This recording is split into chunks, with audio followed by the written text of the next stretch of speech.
نامحرم کو سلام کا جواب دینا، کیا نامحرم کے سلام کا جواب دے سکتے ہیں؟ نور احمد کوئٹہ سے۔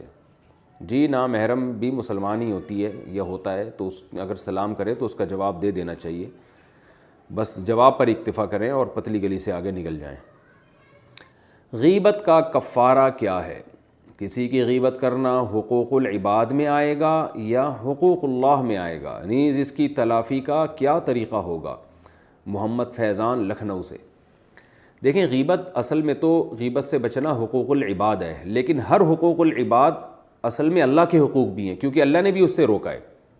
اب جب آپ کسی کی غیبت کرتے ہیں تو ایک تو اس کی عزت کا آپ جنازہ نکال رہے ہیں، اس کو لوگوں کے سامنے رسوا کر رہے ہیں، تو اس حوالے سے تو یہ اللہ کے بندوں کا حق ہے جو آپ ضائع کر رہے ہیں۔ لیکن اللہ نے ہمیں غیبت سے منع کیا ہے، تو آپ غیبت کر کے اللہ کے حکم کو توڑ کر اللہ کا حق بھی ضائع کر رہے ہیں۔ تو جتنے بھی حقوق العباد ہیں نا، وہ بھی حقیقت میں حقوق اللہ ہی ہیں۔ ان کو حقوق العباد اس لیے کہہ دیا جاتا ہے کہ ان سے براہ راست نقصان جو ہو رہا ہوتا ہے وہ بندوں کو ہو رہا ہوتا ہے، اس لیے کہہ دیا جاتا ہے، ورنہ حقیقت میں جو حقوق العباد ہیں وہ اللہ کے حقوق بھی وہی ہیں۔ تو اس لیے غیبت سے بچنا چاہیے۔ اور قرآن مجید میں اللہ نے کیا فرمایا؟ اَیُحِبُّ أَحَدُكُمْ أَن يَأْكُلَ لَحْمَ أَخِيهِ مَيْتًا فَكَرِهْتُمُوهُ، تم چاہتے ہو کہ اپنے مردہ بھائی کا گوشت کھاؤ تو اس کو تم ناپسند کرو گے۔ تو مردہ بھائی کا گوشت کھانا، کیونکہ مردہ اپنا دفاع نہیں کر سکتا، تو جس کی غیبت کی جا رہی ہے وہ موجود نہیں ہے، وہ بھی بیچارہ اپنا دفاع نہیں کر سکتا، تو اس لیے اللہ نے اس کو یوں حکم دیا ہے کہ ایسے جیسے مردہ کا گوشت کھانا۔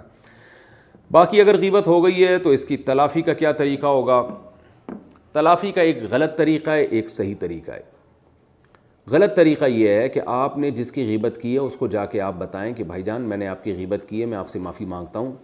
اب اس کے دل میں یہ وسوسے آنا شروع ہو جائیں گے، پتہ نہیں کیا غیبت کی ہے، پتہ نہیں کیا کہا ہے اس نے۔ اگر آپ بتا دیں یہ کہا ہے تو ایسا نہ ہو طیش میں آ کے آپ کے دو جڑ دے وہ، پھر آپ سارا دن اس کی غیبتیں ہی کرتے پھریں گے، پھر تو اور زیادہ۔ تو اس لیے علماء کہتے ہیں جس کی غیبت کی ہے اس سے براہ راست جا کے یہ معافی مانگنا کہ میں نے آپ کی غیبت کی، آپ معاف کر دیں، یہ طریقہ غلط ہے، اس سے نفرتیں اور زیادہ پھیلیں گی۔ تو اس کا طریقہ یہ ہے کہ سب سے پہلے اللہ سے توبہ استغفار کی جائے کہ اللہ مجھے معاف کر دے، میں نے کسی مسلمان کی غیبت کی۔